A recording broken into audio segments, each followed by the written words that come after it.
So, hello everybody. Welcome to another Learn English with Football YouTube live show with me, Teachers Danek, Paul, Hello. and Nrup. Evening. How are you doing, guys? I'm okay. I still haven't got yesterday's match out of my head, but I'm doing well. Yeah. How are you? I'm all right, thanks. And it's good. It's actually positive. It's a positive thing that you haven't got your match out of your head yet. That's exactly what we need on this show.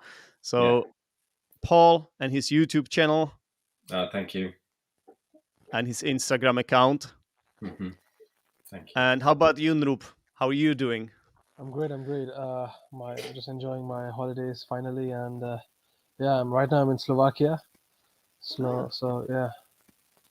Calling you from Slovakia. Visiting your significant other. Yeah. All right. Where were you last time, Nrup? I was in Prague. I live in Prague. Okay. Is there a noticeable difference between Slovakia and the Czech Republic? Does it feel different? Yeah, definitely it does. It's more like a bit downgraded version, or more or less, basically the Moravia. Basically, you just feel like you're in Moravia. Okay. Downgraded version. Are you Yeah, sure definitely. Are you sure your girlfriend isn't listening now? No. Yeah, she isn't. She She But yeah, wouldn't like that. it's a nice place, nice, good little place with euros. Basically, Moravia with euros as its currency. What is Moravia? Is Moravia Moravia? is the another Moravia is the another province of Czechia. Like in Czechia, we have there is Bohemian Moravia culturally. So And yeah, Silesia as well. They have three Silesia, parts. yeah, Yeah. Silesia as well. But It's a you small. know, It's the smallest one. Yeah. Okay. There's a weird sound coming out of your mic or headset, Noob. I'm afraid. is it? Yeah, something weird. Like, can you hear it, Paul? Yeah, it's like somebody scratching a little bit. Strange. It's not so loud. I cannot hear it now. It could be Tottenham fans trying to disrupt this live. No. I watched a really good Slovakian player last night for Napoli. AC Milan versus Napoli. Was it Lobotka? Yes, Stanislav Lobotka. Stanislav Lobotka. He was really good. Yeah, he's good. Don't forget about another Napoli legend, Marek Hamšík. He's a Slovak as well. Yes. And don't forget about Milan Skriniar, amazing defender. Yes, Slovakian. Inter Milan. Mm-hmm. And there was one defender playing for Liverpool, right? Škrtel. Yeah. Oh, he was Slovak. I never knew that. Yeah. Yes, he was. Yes, Skrtel. Skrtel. Yeah. He was crazy. He was like Premier League Pepe or something. Like Pepe as in the Portuguese one. Yeah, he wasn't vicious like Pepe, but yeah, he had definitely gave off those vibes. Yeah, he did. Yes. Yeah. All right, guys, it's good to have you here. And once again, this is Nrup's Instagram account, which we haven't shown here yet because Nrup isn't a teacher. But I asked you yesterday if you wanted me to show this, and you said why not. So if anyone wants to add Nrup, and you never know, you might need his help at some point in the future because Nrup is studying to become a doctor, right? Yes, sir. All right. Well, one of the topics we will probably end up discussing today is related to COVID and the whole pandemic situation and what should happen. Okay. So I guess today more than ever we will really appreciate your expertise and your insight. I'll try my best, but let's go on. Yeah. It's interesting that it's been in football. Managers are talking about it. About the vaccinations. I think Klopp said he wouldn't sign an unvaccinated player. Yeah. Which is outrageous, I think. Yeah, I feel like is it just Klopp or is it Thomas Tuchel as well? I think Gerard and maybe Tuchel mentioned it as well. Yes. I feel like there is a tendency for German managers to say this a lot. I feel like Yeah. they have a really, let's say, strong stance on it. Mhm. The word stance Mhm. is basically means It's sort quite of German, isn't it? viewpoint, or point of view. I'm just Yeah. gonna put this on screen. As always, this is a show where we talk about football. It's sort of a match week review, Premier League chat. But at the same time, I'll try to teach, or we will all try to teach some vocabulary in the process. So a stance, it's like a point of view. Yeah. Yeah. Yeah, Klopp seems to have a strong stance on this issue. I think he said 99% of his playing staff Yeah. are fully vaccinated. I wonder who isn't. I wonder if it's maybe Oxlade-Chamberlain because he doesn't start it. But yeah, he has a strong position on this. And as you said, it seems to be like a German, a few people, Merkel, like obviously, Not but Angela, right? Angela Merkel, I mean, Oh, yeah. yes, and Yeah. Tuchel, yes, Yeah. are very pro-vaccine. I mean, it's all right. It's just I feel like perhaps in Germany, I think it's a different mentality, because in the UK, I believe it's about the freedom is above everything else. I mean, that's why for me, it's my personal view. It's my stance here, guys. Mhm. I feel like UK is very open-minded, an open-minded country, and freedom freedom of speech and freedom of choice. It's an important value there. Yeah, that's. I'm sure it's not it's not different in Germany, but Mm. it does feel like they are more sort of pro-vaccine there in Germany. Yeah. Yeah, or maybe it's this welfare of all attitude in Germany compared to the UK. I'm not sure, but definitely in the West, we have this, we champion this idea of choice and freedom of speech, but this idea of choice as well. It's an individual's choice compared to other countries, maybe, which the UK is trying to uphold, and even the UK government, to a certain extent, has said they won't be forcing vaccinations on people. There won't be mandates. There won't be. We still don't have like our lockdowns and restrictions were much lighter, it seemed, compared to Germany and Spain and the Netherlands and other countries. We never had a curfew. So yeah, sorry, I've changed this from football, haven't I? But No, it's well, that's the thing. Well, unfortunately, it has become part of it now. Politics is sort of involved in football now as well, because we all remember what happened last year. yeah, When suddenly the Premier League stopped, then the matches weren't allowed. The fans weren't allowed yeah. to see the matches as well. So obviously, it's fresh in our memories, and now we see what's happening now. So there's a new variant. What's that? Nrup, what is that? It's Omicron. It's Omicron. Omicron trying to get you. It's to me. According to me, it's just branding, just to create panic. Mhm. In the at the end of the day, it's the virus. It's coronavirus. There's no point of calling it Delta, Omicron. You can use all the Greek alphabets. At the end of the day, it's the same virus, just a better version of it, or a different version of it, I would say. Yeah. Yeah.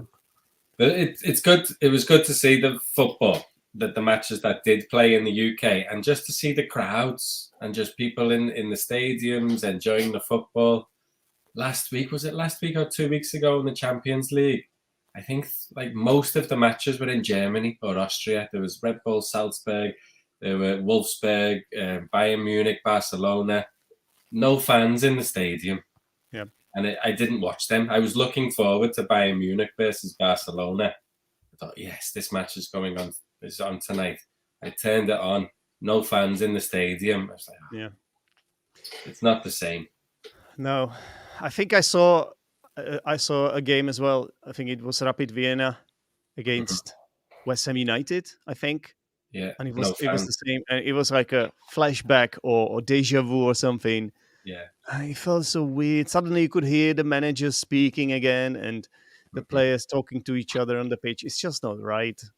It wasn't football. Last year, I think, should have an asterisk. Asterisk. Difficult word for me to say. Next to it for Manchester City and for Chelsea. Because it's not the same. It wasn't. It's a different game. It was like a training. It was Yeah. training. Players didn't care if they won. They were getting wheeled out. They were asked to perform every week, and they didn't really care because Mhm. there were no fans in the stadium. So I think they should have an asterisk next to the Champions League winners' names and the Premier League winners' names. And it's Okay. a shame the Chelsea fan is not here because I'm sure Yeah. he would have a response to that. Yeah. Uh. Okay. Go on. Yeah. Yeah. Sorry, I've got. Oh, my battery. What's wrong with my battery? My battery is fine. Asterisk. Yeah. So just to explain what that is, it's that asterisk. It's that It, sign, isn't it? is this symbol, yeah, right? That basically what Paul is trying to say is that Chelsea should have an asterisk next to their name on the trophy. So they won the Champions League, but it was without fans, right? And City won the Premier League without fans. So they should have this symbol next to the trophy, as in it's not the same guys. There were It no wasn't, fans. it wasn't real football. Also, Liverpool won the league without fans. Hmm. You could say That that. was the first time in years, right? Yeah. As well. You could, but we'd won it before the lockdown. I think it was that season when the lockdown first happened, Yeah. and we hadn't won it, but nobody got more points when the season restarted again. No, the second place team didn't get enough points to beat our points before it was stopped. If that makes sense. But Yeah. yes, when we did actually win it, there wasn't fans in the stadium, and it was a bit strange. Yeah, it Hmm. was very strange. Yeah. Well, obviously, if you're talking about the current situation, so we were supposed to talk about 2 match weeks today, and we are gonna do that. Okay. But we also have to say that a lot of matches were cancelled or called off. Oh, hello. There Yeah. was a there was a bit of an echo. Today we are getting some intruders into our Tottenham scratching fans. Then Omicron. What's going on today? So we had a lot of games called off.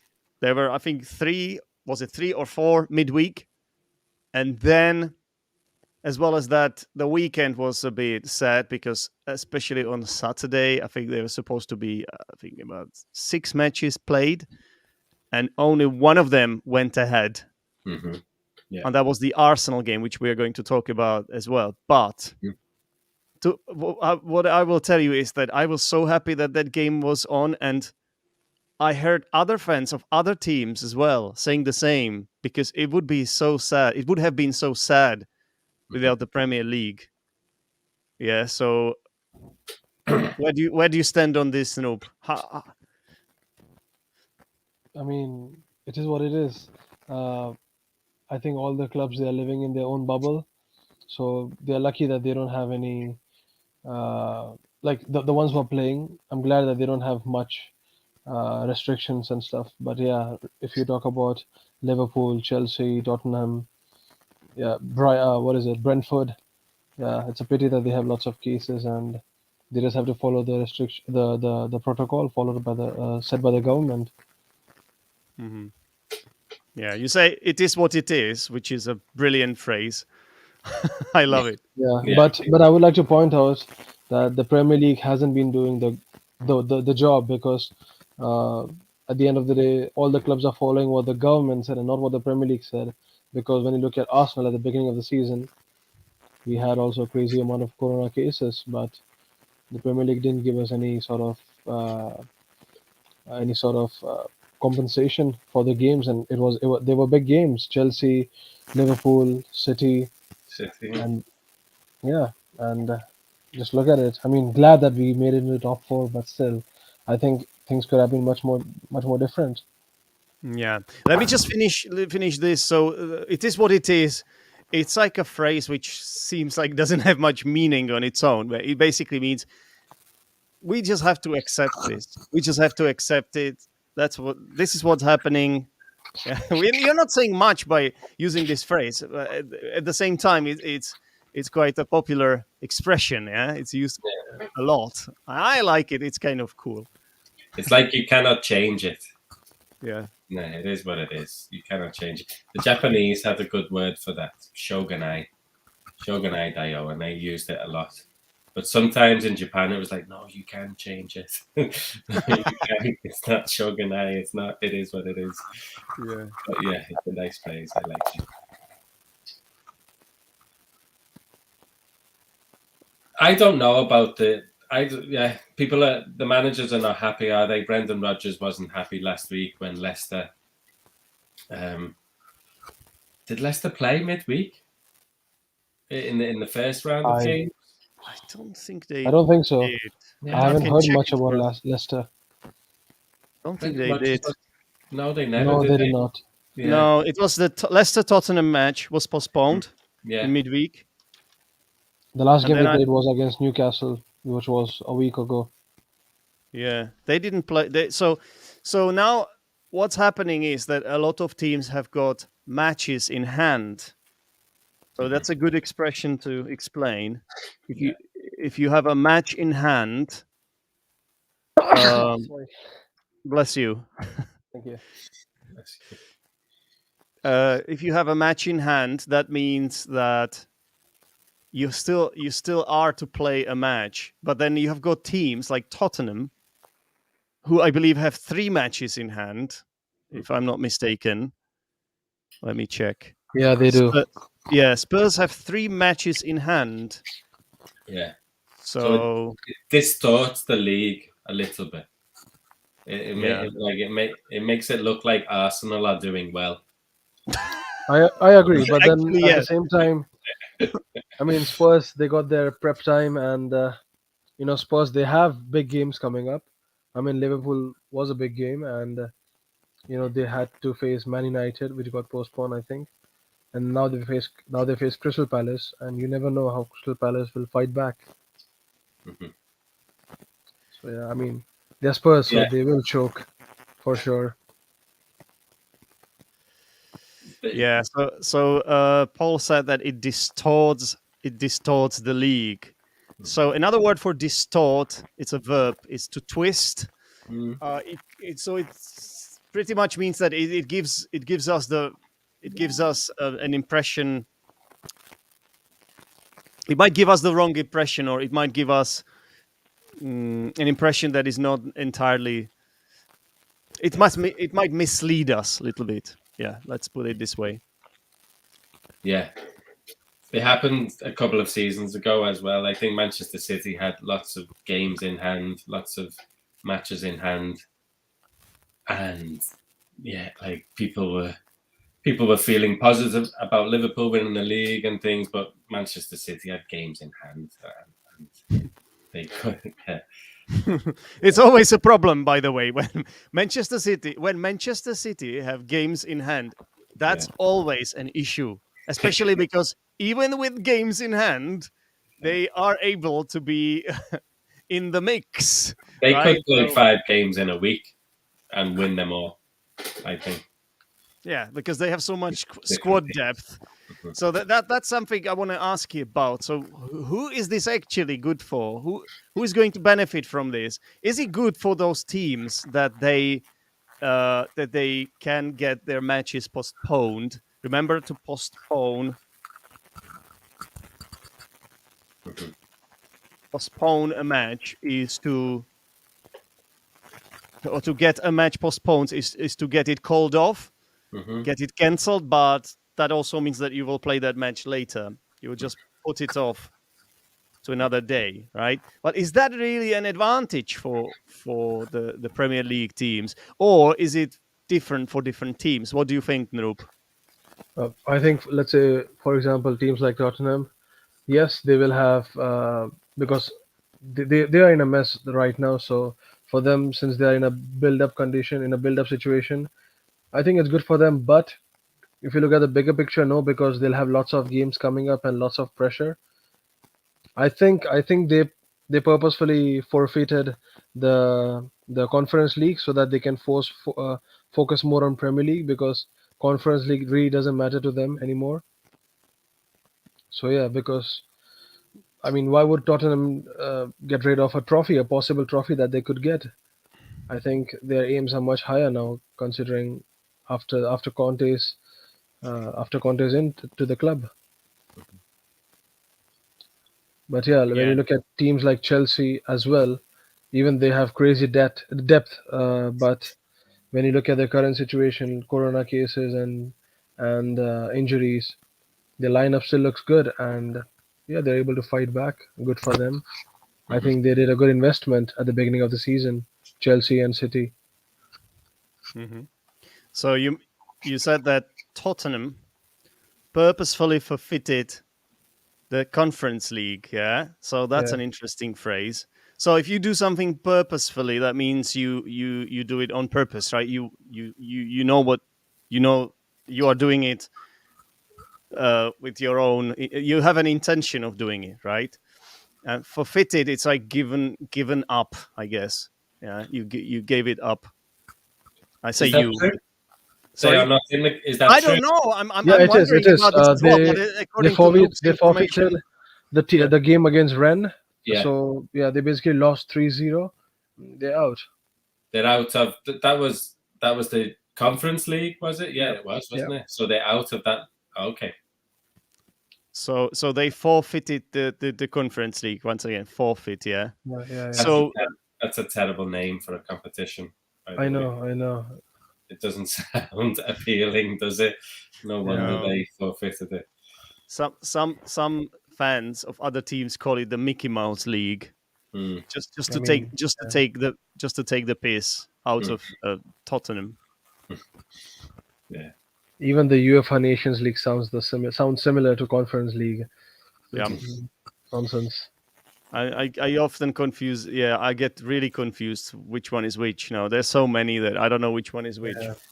It's for some countries, it's good, isn't it? It's a chance for some teams from some countries to win a European trophy. But for English teams, it's like the losers' league, really, Yeah. and it's a bit shameful being in it. Similar to Europa for some clubs. For some clubs like Manchester United, for the bigger clubs, winning the Europa League. Arsenal, Chelsea were in the final, weren't they?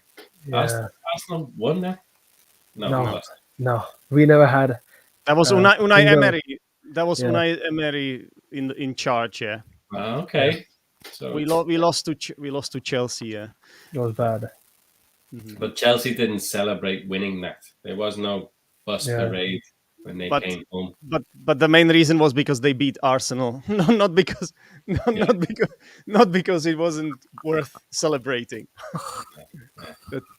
But for some teams like West Ham, for example, this year, it's a good chance. It's a good opportunity. So for mid teams in the Premier League, the Europa League, I'm surprised Leicester didn't get out of their group, really, because that's something that I imagine they are hungry to win.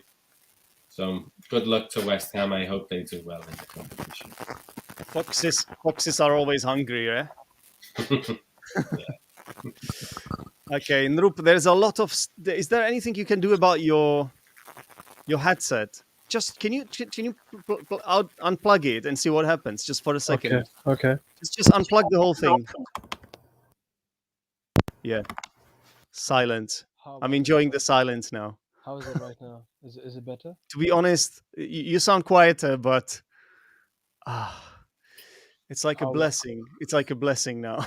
Oh, it's like a blessing. It is. It's Yes. no, not because you're quieter, because because there was a little bit of background noise. Yeah, it Okay. just Yeah. feels different now. Strange. Yeah. It's back. What did you do? I can hear it again. Or is it just No, I don't. No, I don't think so. okay? All right, good. So, what shall we talk about? So, what were your highlights? We started with the COVID thing. Well, what are your highlights regarding the football? Really? Go on, Nrup.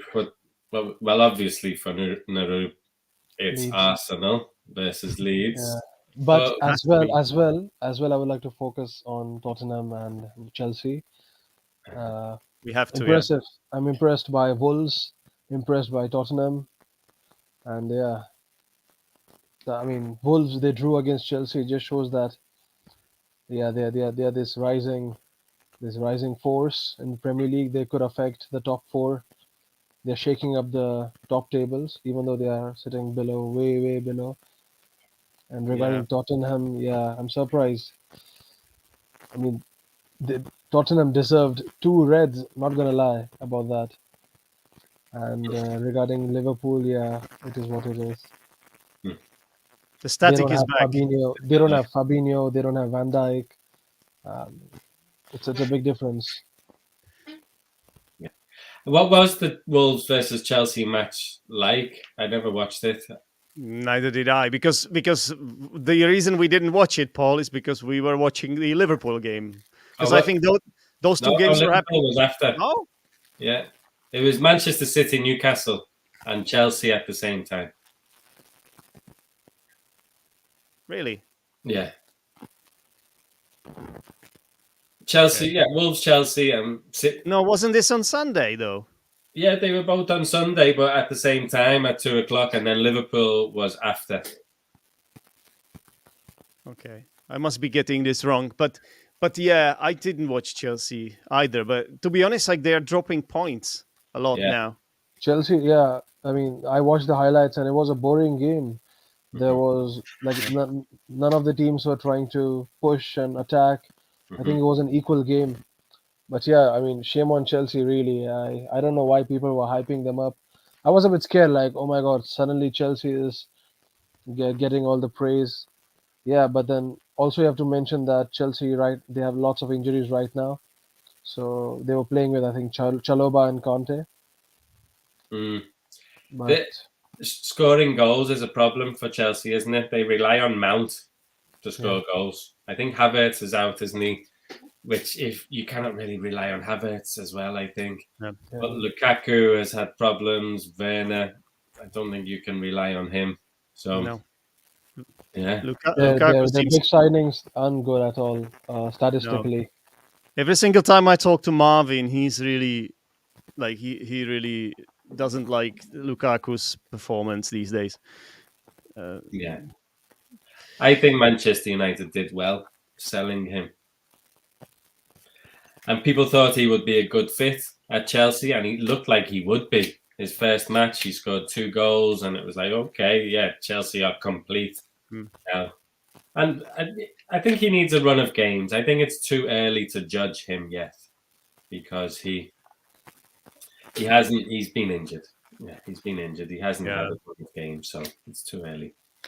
So as you say, people thought that he would be a good fit. Mm-hmm. Yeah.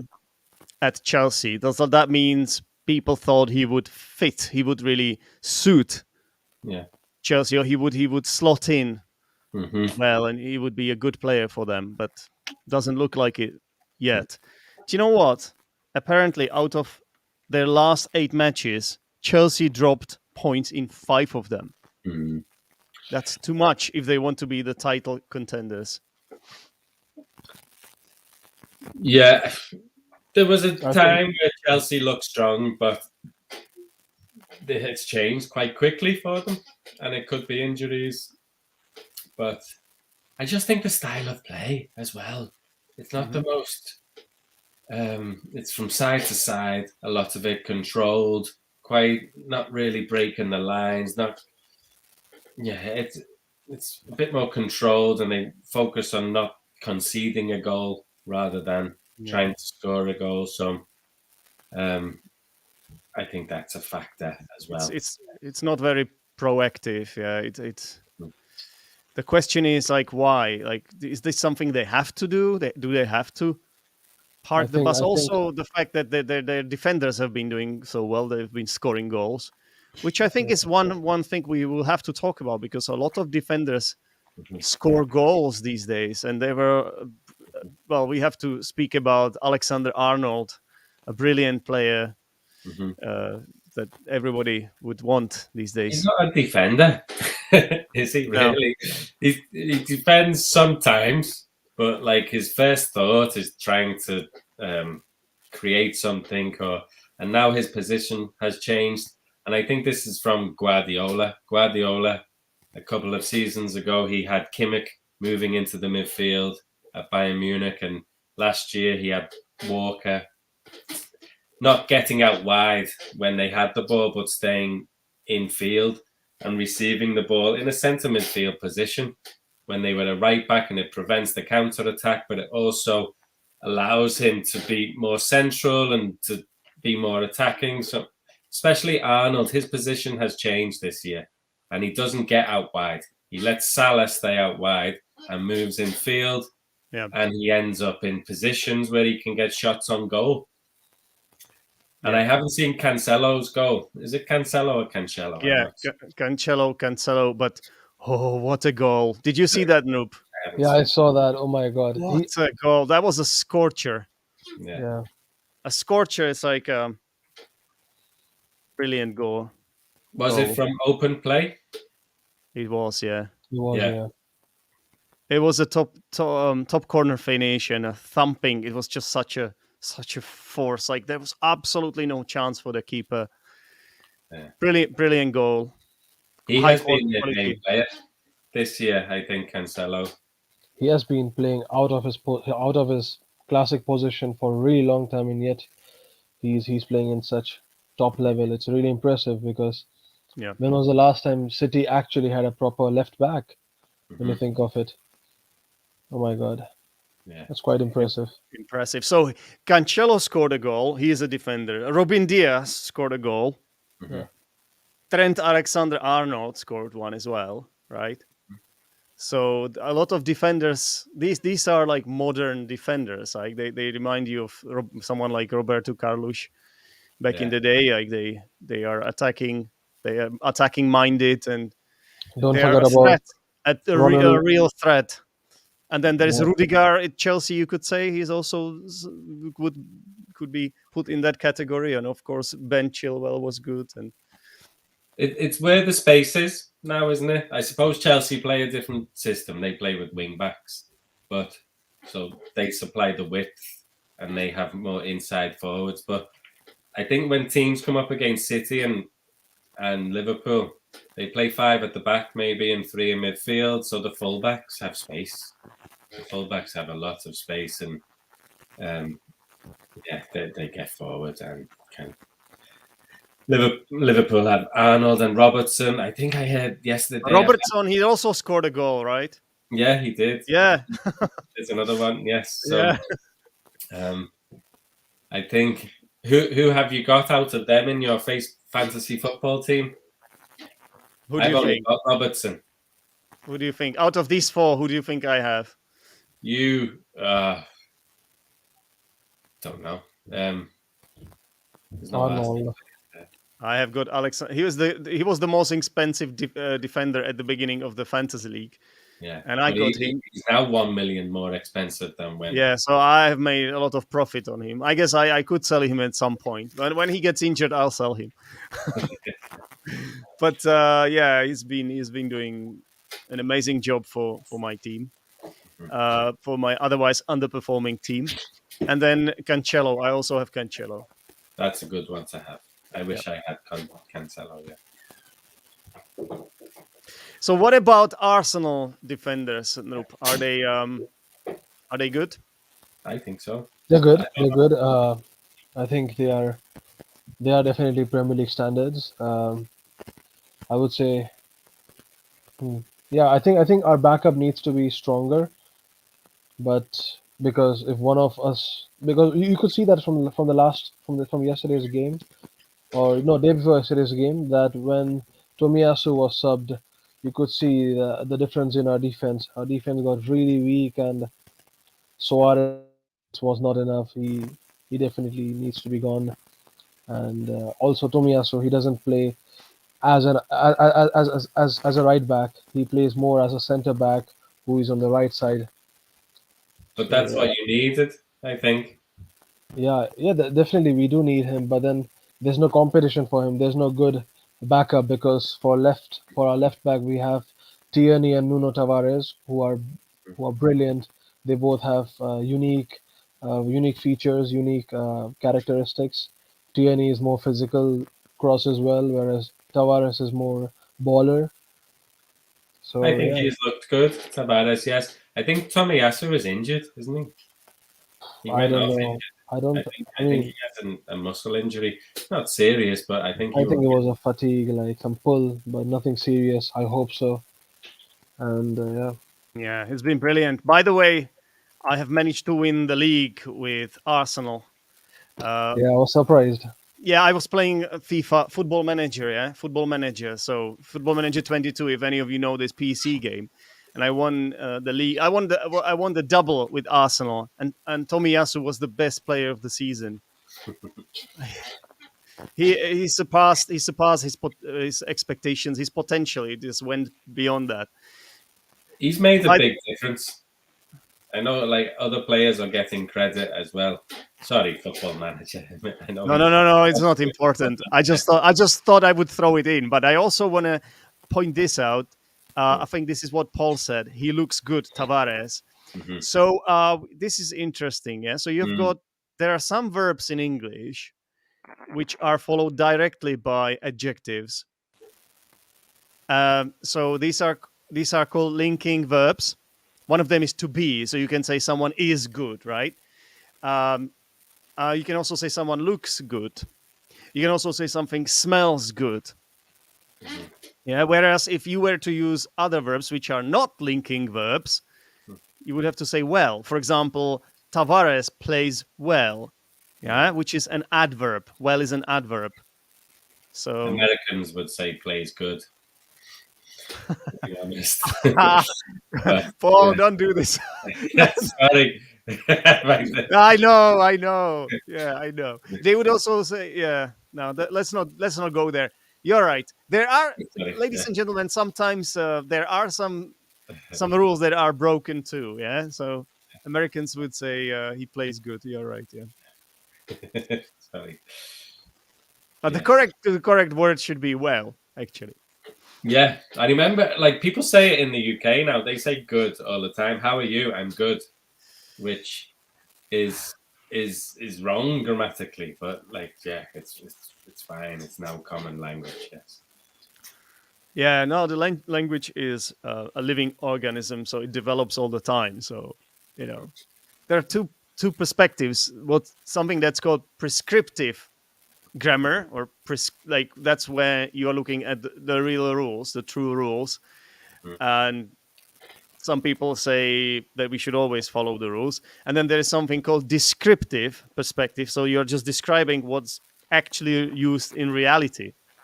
Yeah. So I guess the truth lies somewhere in between, as always. Well, what you put on the screen, he looks good, Tavares. It's strange, isn't it? It should be Mm, Tavares looks good. no, it's not strange. I'll tell you why. Because, well, technically, Tavares looks good. Yeah. But this is okay because this is a feature of discourse. Yeah. So you were talking about this player, and as you were giving us this sentence, you said he looks good. You realized Mhm. that it would have been better to tell us Good. who you are talking about. You realized it midway, and the only way you could say this player's name was Mhm. after you finish the sentence. Otherwise, it wouldn't have made sense, right? So either you put it at the beginning or at the end. It's absolutely fine like this because it's something this is how people talk. So Yeah. obviously in writing it would look strange, right? But Mhm. in speaking, If it was this is prescriptive, yeah. it would, yeah, That's prescriptive why I also rule. put a comma there, right? So just to Mhm. indicate that it's it's something you sort of added. Yeah. This is interesting for me, this, Nrup. How about you? I like linguistics, obviously. How about you? Yeah. Is this interesting for you, or do you want us to talk about some medical? I've got a question for people, maybe. Yeah. Aguero's retirement from football, Yep. was this from the vaccine? Okay. Ooh. Look, I'll give you two stories. Okay, they're not from the same coin. So one would be I have two theories. One would be that at the beginning of his career he had heart problems, and I don't know, maybe because of Corona, since he did not play for long, and then he just started playing Premier League and then moved to La Liga. I think it took some toll on him since he's a heart patient. But then the second thing as well, it is official that vaccine does somehow affect heart, causes some sort of inflammation, but it's very rare. It's super rare, and maybe it can, maybe it did happen. You never know. You never know really, but I would say it's more of I would choose the first one. I would choose the first one because he already had a heart condition before he joined football. I just thought they never spoke about it, I did they? mean, I know. Look, They never if you explained why. yeah, And I I think mean, you can talk this. You can say the same about Ericsson as well. No one talks about Ericsson, mhm. but it's a different topic. It's more of a controversial topic and not a one with conspiracy because we don't know how things work, what they did, how their life was. But yeah, Do you it know can what? happen. Do you know what? I started to smile just when you talked about Ericsson, but that's a terrible thing to do. Obviously, that was a serious thing. But I've just seen the comment we got from Julia. That's why. you know. Sorry about that, guys. By the way, I didn't mean to. I didn't mean to belittle what happened to Ericsson. That was quite serious. But Julia says, "Hello, you all look tired." By the way, look again. You see the word the verb look is used with an adjective again here, right? That's another good example here. Have Yeah. you all played football today or something else? By the way, it's a brilliant use of present perfect tense. Yes. Yeah, because she uses the word today, which Mhm. means it's a period of time that isn't finished yet. So fantastic use of present perfect in this question. So now we have to answer the question. This is my normal look, Julie. Sorry. Yeah. Normally What's a tired. letdown, Paul? That's a letdown, really. We all thought that you. To be Yeah. honest, I don't really care, but Julia is a woman, so Yeah. Sorry. yeah, I'm a bit sleep. I have to be honest, I'm a bit sleepy. Yeah, Mhm. I had to take a nap um, before this show. I thought it would make me fresh, but it didn't. So it made it even worse. And what about you, Nrup? I guess Nrup I'll looks tired for different reasons. He's in Slovakia now, so Yeah. No, I mean, I haven't taken my vitamin D for a couple of days, and also oh, since I'm a university student, I love coffee, so I just take in coffee. Yeah, it's just this is the classic modern day university student look, uh, just looking like a panda, tired, clumsy, waiting for the holidays. Yeah, all right. So Nrup, you said I'll give you two theories. Yeah. yeah,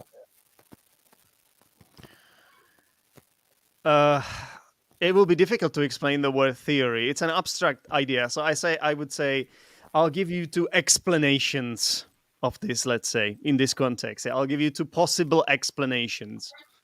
A theory, as I guess it's something that we use it in academic English, right? It's some kind of a statement that is theory proven by facts. Is it or not? Hypothesis. You don't have any evidence. Like theory, I think there's some evidence at least or something. I can't remember anymore. It's been a long time since I left school, so Yeah, I think there's a slight difference in speech. There is, You might use them interchangeably. that's But, right. yeah. I also want to point out to the fact that the word theory has got this sound which is difficult for a lot of English learners, the th sound, yeah. So this is the way it should be pronounced. I don't know if you guys are familiar with the phonetic alphabet. I'm actually quite big on it. I love it. Mhm, Um, yeah, I'm a sucker for the phonetic alphabet. mhm. So this it looks like it's a zero, and then it's sort of like crossed in the Theta, middle, right? the Yeah. theta. So that's the sound. Mm.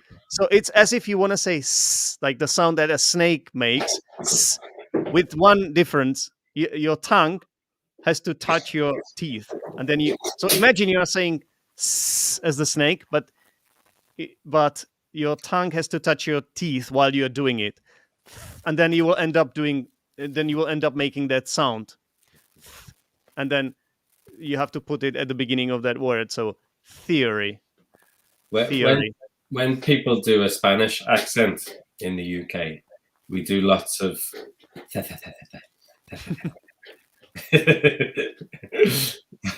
Speak, my have, speak, accent of yeah. Spanish. speaking of the Spanish accent, do you miss good evening, Nrup? Good evening. No, I don't. I don't. I'm Good glad I evening. don't.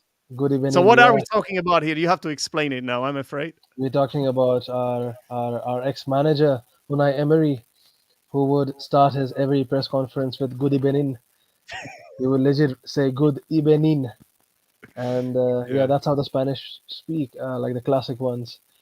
Mm. And yeah, I've also observed when people pronounce th, some people will say fur, like thank Yeah, you. that's Cockney speakers. Cockneys would. For example, remember last week? Remember last week when we had Clive on the West Ham fan? Mm. We actually thought I actually thought he was Cockney, but then it turned out he isn't.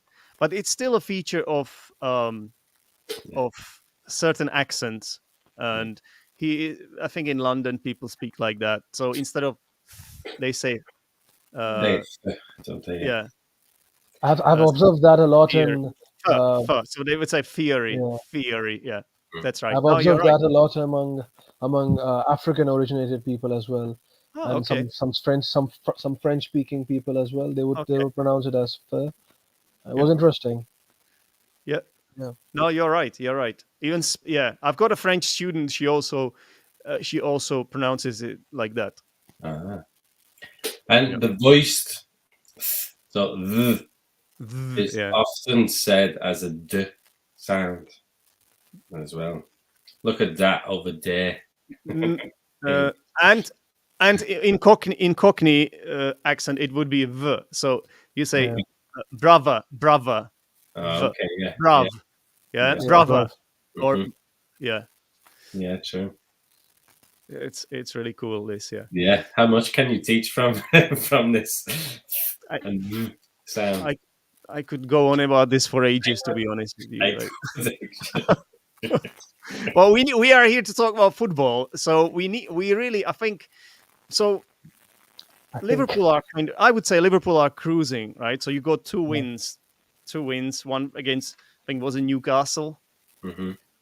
and then Well, we had two home games, didn't we? yeah, It was new. What was it? I can't remember the weekend one. What was it? Well, we Was played something? Tottenham yesterday. Oh, what am I talking about? You got Yeah, one win and one draw against yeah, Tottenham, of course. yeah. Okay, all right. Um, And well, yeah. So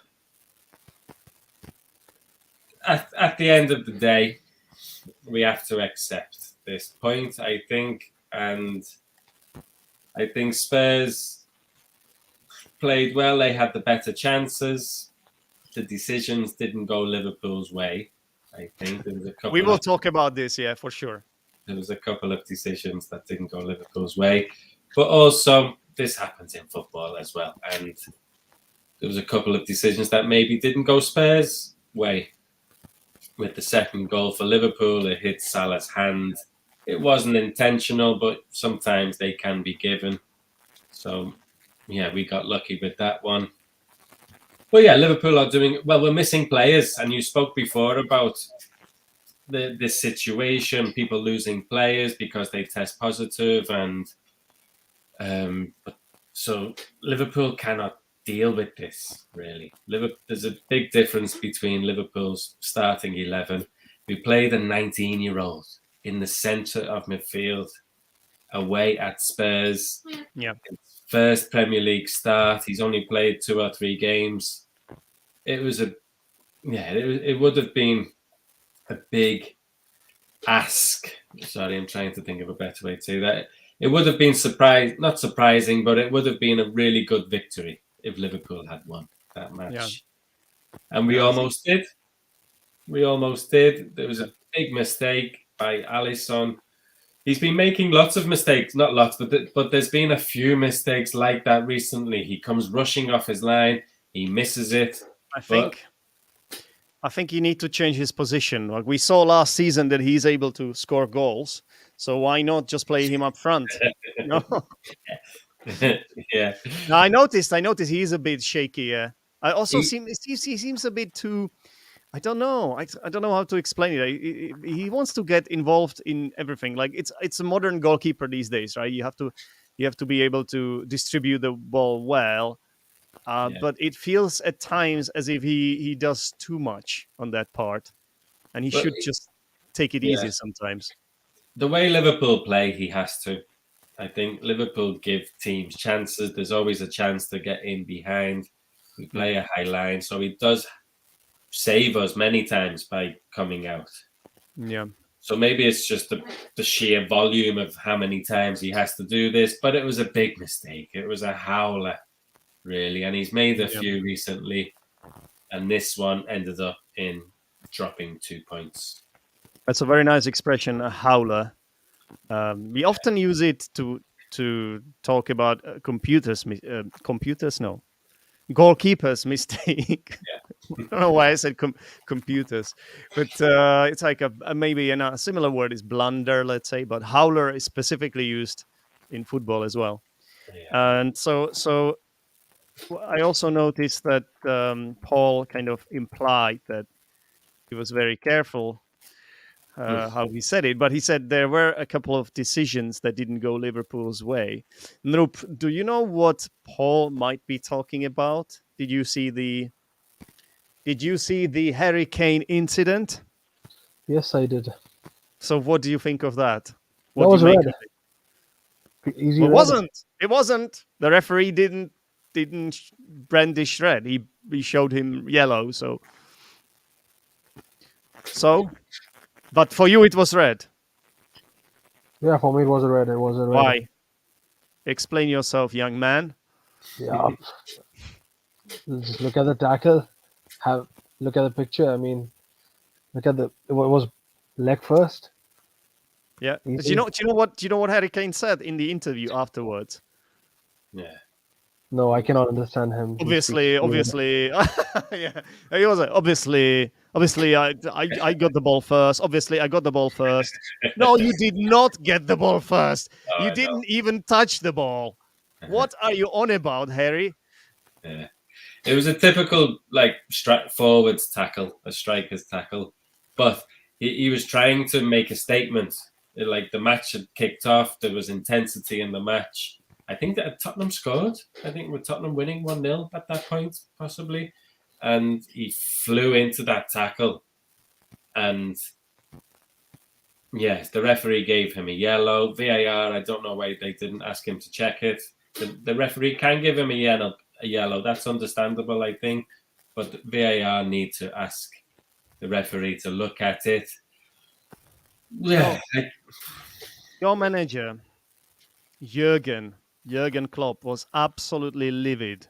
And when somebody is livid, that means really, really angry, furious, right? It's a strong adjective, so you have to say absolutely livid. You cannot say very livid. With certain adjectives, you cannot use the word very. Yeah. So one of them is livid, then also furious. He was absolutely livid, absolutely furious. And when that happens, I wouldn't want to meet. I wouldn't want to be in the same room with Klopp because he gets really, really animated, doesn't he? Yeah, I think for me, and I think for him as well, I think it was the penalty decision. No, I'm with you. I'm with you. I'm just trying to Yeah. bring in a bit of controversy, and he got a yellow card for this as well, for this reaction, didn't he? Yeah. Jurgen Klopp. He also spoke with the referee after the game. Oh yeah. He said, That was intense. He said, I don't have any problem with any. I don't have a problem with any other referee. Only you. Yeah. He said it's personal as well. Yeah. Is he going to get fined for this? By the way, Paul. No, possibly. I think he might do. Yes. The referees have crazy amount of immunity, really. I don't have. I have a problem with a few of the referees. So I think it's a problem. In the English league, I know people. You sometimes see people. The grass is always greener. People say you look at like the Italian league or even like the South American leagues that I watch, or the Spanish league, French leagues, and you think, oh, those referees look good.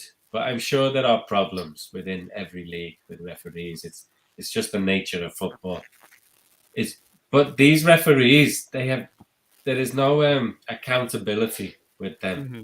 They can make bad decisions every week, and the depressing thing is that he will referee a Liverpool match next year. He will be in the Premier League for the next 5 years, maybe, making these decisions with his annoying face. You really do hate him, don't you? I'm not a fan of Paul Tierney and Craig Pawson. Craig Pawson is worse, I think. But Mike Dean, for me, Mike Dean is the worst. I can't stand Mike Dean. He's anti-Arsenal. I'll tell you that. He hates Arsenal. Yeah, of course he is. Yeah. He's anti every team, maybe, but he's just there for himself. I will put my foot in it, but I don't want to. Okay, I will not mention the name of this politician, but I feel like in the British politics, there's one politician. I'm not going to mention his name because I don't want to ruffle any. Say it. Why not? I don't want to put the cat amongst the pigeons, but I'm not a big fan of Boris Johnson. Yeah, so I feel like sometimes you've got certain people in professions that are powerful. They have a lot of power, and they have to make important decisions. But often they have a big ego, and they are there for themselves. And I feel like one of them is Mike Dean as well, because he just wants to feel like he's the one, And you also say there is no accountability, which is a very nice word, which means basically there is no responsibility. They are not held responsible for their actions. Yeah. So whether they make mistakes or not is irrelevant. It's not going to change anything, which is wrong. By the way, the word accountability is a nice one, because we can now talk about pronunciation again here. Accountability. So how many syllables is that? Accountability. Six syllables. And the question is, which of these 6 syllables is the stressed one? Because as we know in English, when you have words, if words have more than one syllable, one of the syllables carries the main stress. So the question is, which of the syllables is the stressed one here?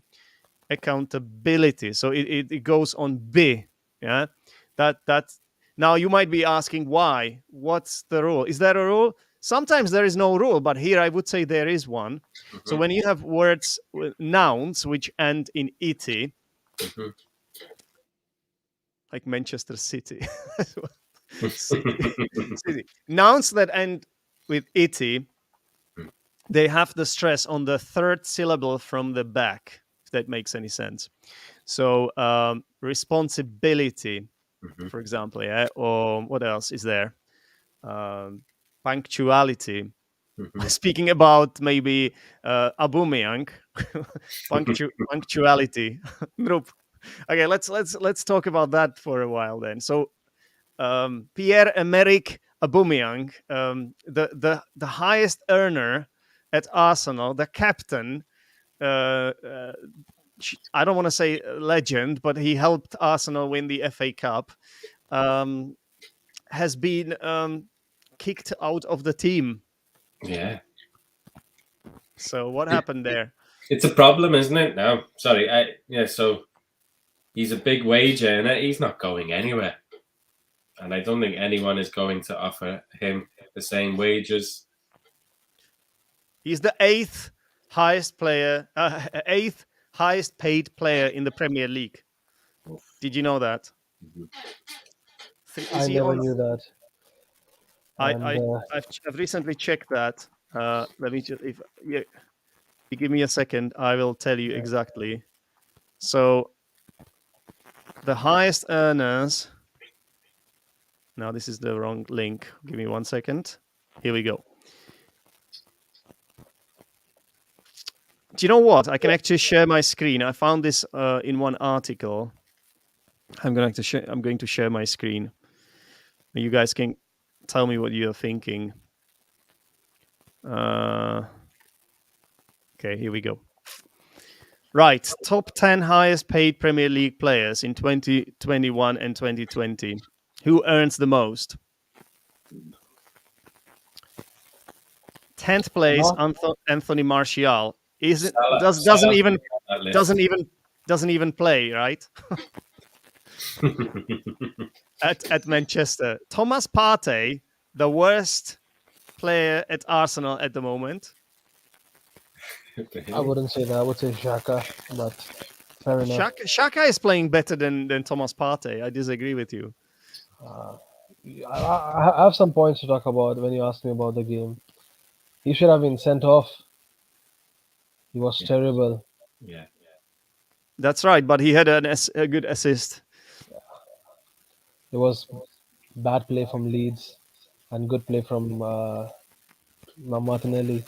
Martinelli, oh my god. Okay, so going back to this. So Pierre-Emerick Aubameyang, £250,000 per week. I can't even imagine that number, guys.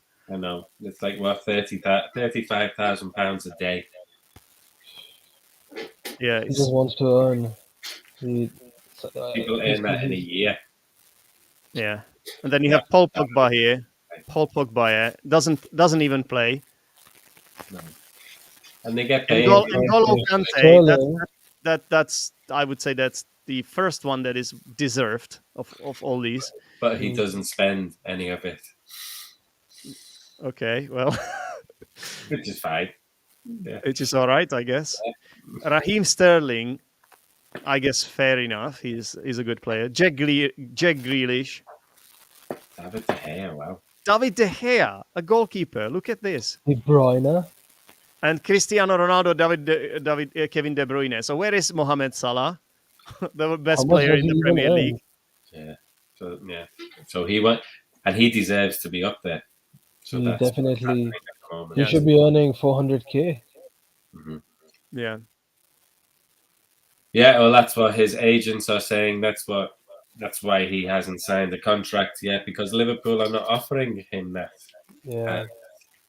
Until someone else comes in and says, Salah, come to us, we will give you £400,000 a week. For Liverpool, Liverpool are trying to say, okay, we'll offer you 250 because no one else is coming in. But if somebody else comes in, you never know what will happen. Yeah, Salah could move. Liverpool will need to increase the contract offer, or Salah may move. Yeah. Well, if Madrid sells Hazard, then yeah, Salah is in.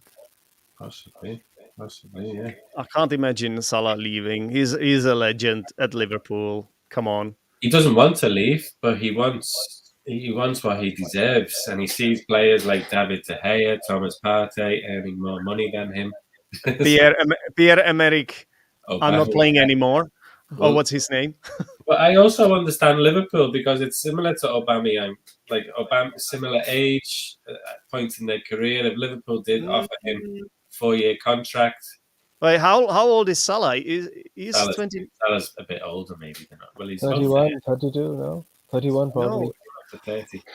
Go on, Well, check. Aubameyang is 32, so I think Aubameyang is older. Yeah, he's older then. I think Salah's 30, possibly 30. Salah is 29, guys.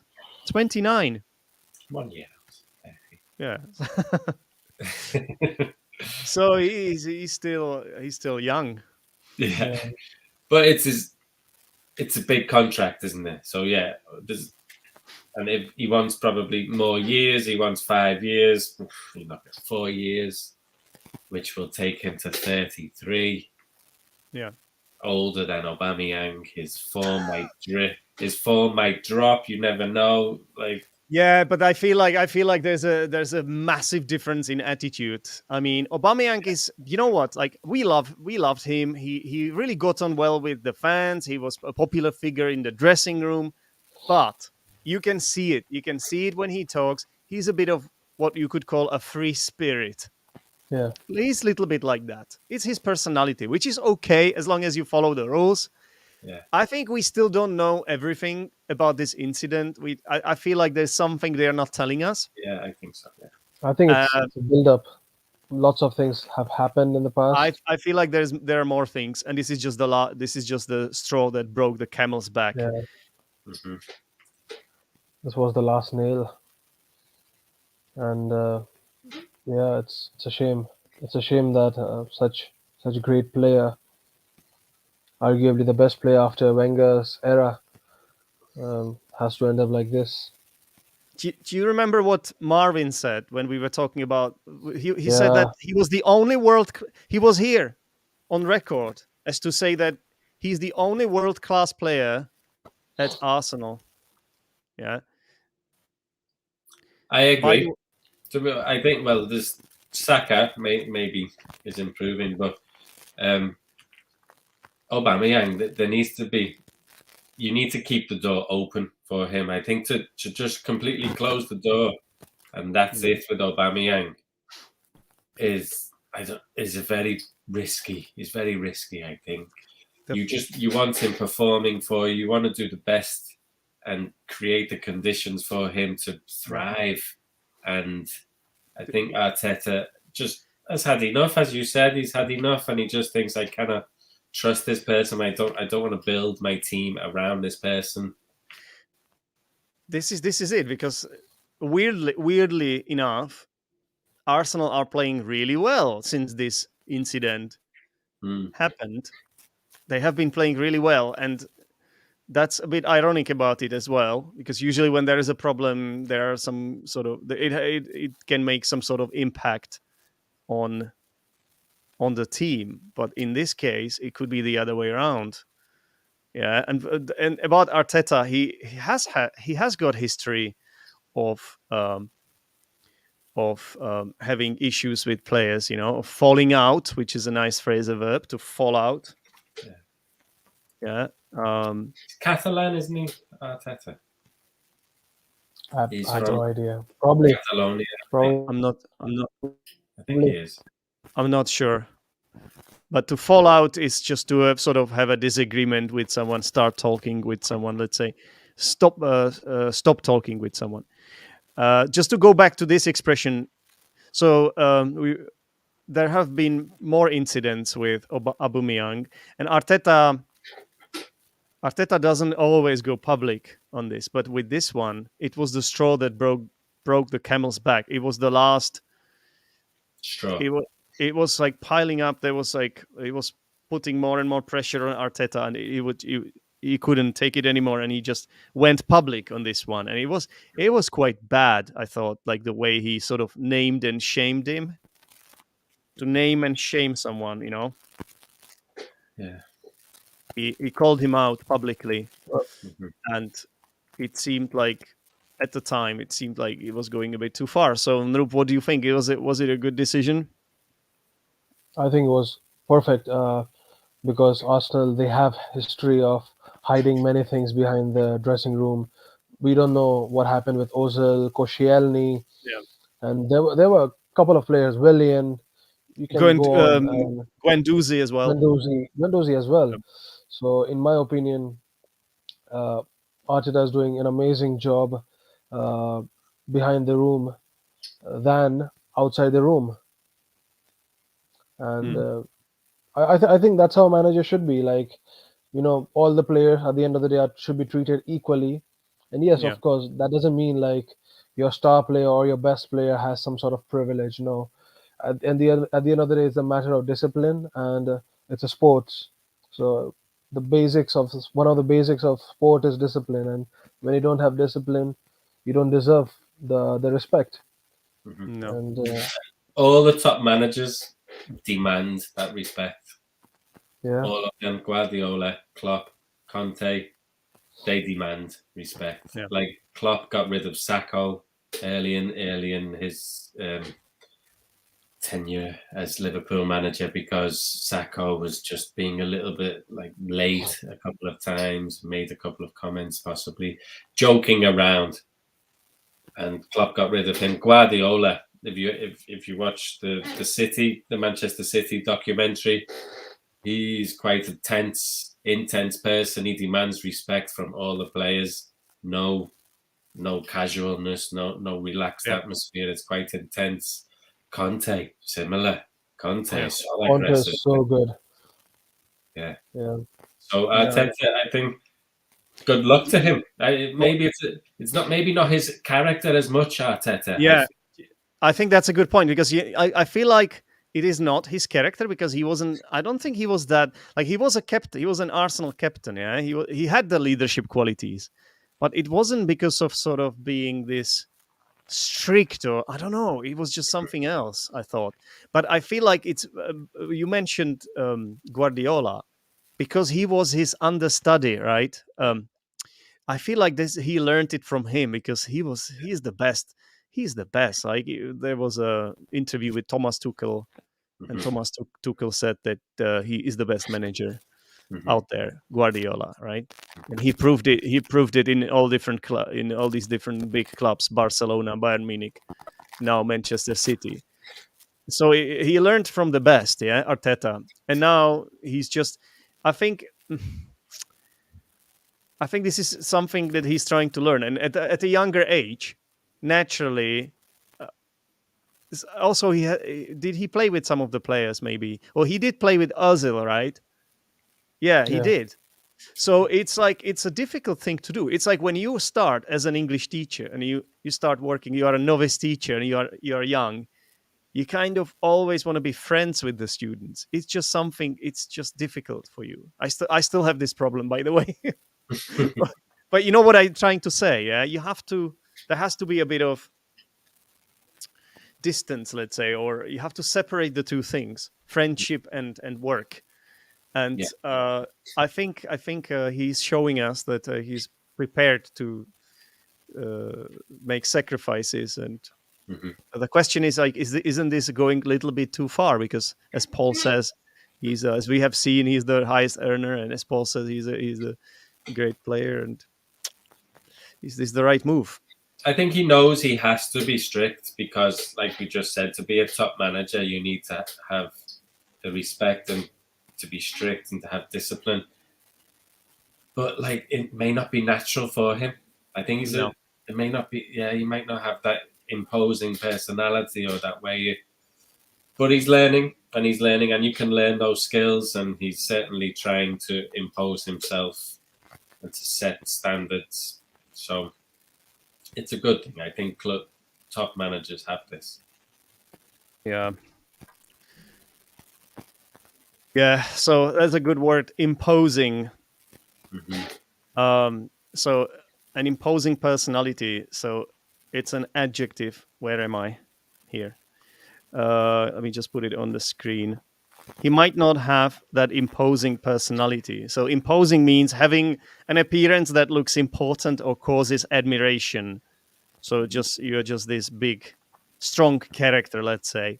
Yeah, And like also there's a good use of modal verb might not. So might is used when you're not sure about it. So it's like it's a possibility that this is not true, right? He might not have that.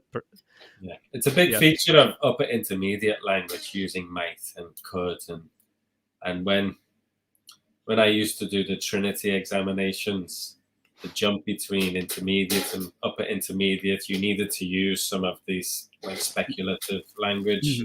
Yeah. Might or couldn't, and it's a feature of native speakers, and you do sound more natural when you use them. Exactly. Yeah.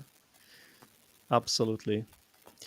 So, well, we are going to wrap it up soon, but I feel we should still kind of talk about that Liverpool Tottenham game. I feel we didn't give it enough justice because we didn't do enough justice to this because it was such a brilliant game of football. It was the best game of these 2 game weeks by a mile.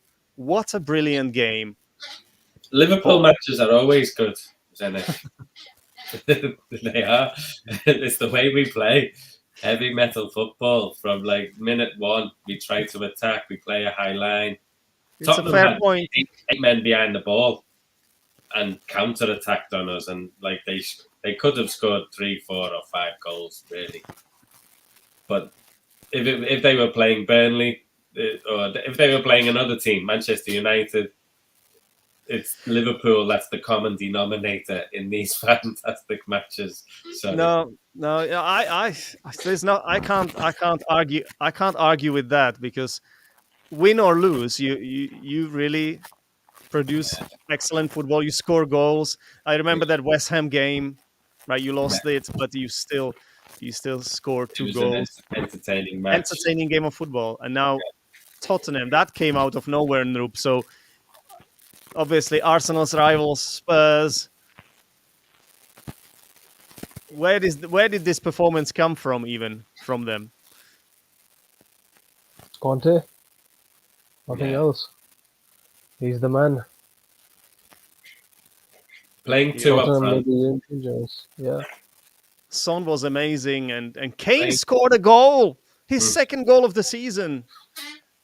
Playing Kane and Son together instead of a 3 up front with Kane by himself. I think Kane and Son need to be together, working off each other. Yeah. So, okay, shall we leave it here then? Okay. Yeah. Okay, guys. Nrup, yeah. See you again. Yeah. Thanks, guys. Thanks for featuring today. Don't forget that Paul. You can find Paul on his Instagram. Here, this is his handle at Footy Talk English. Here is Nrup, and this is me. All right, guys. Have a fantastic Christmas. Thanks a lot for being. Thanks a lot for being part of this Learn English with Football show, and thanks everyone for watching. Thank you. Bye bye. Thank you. Bye. Bye bye. Bye bye.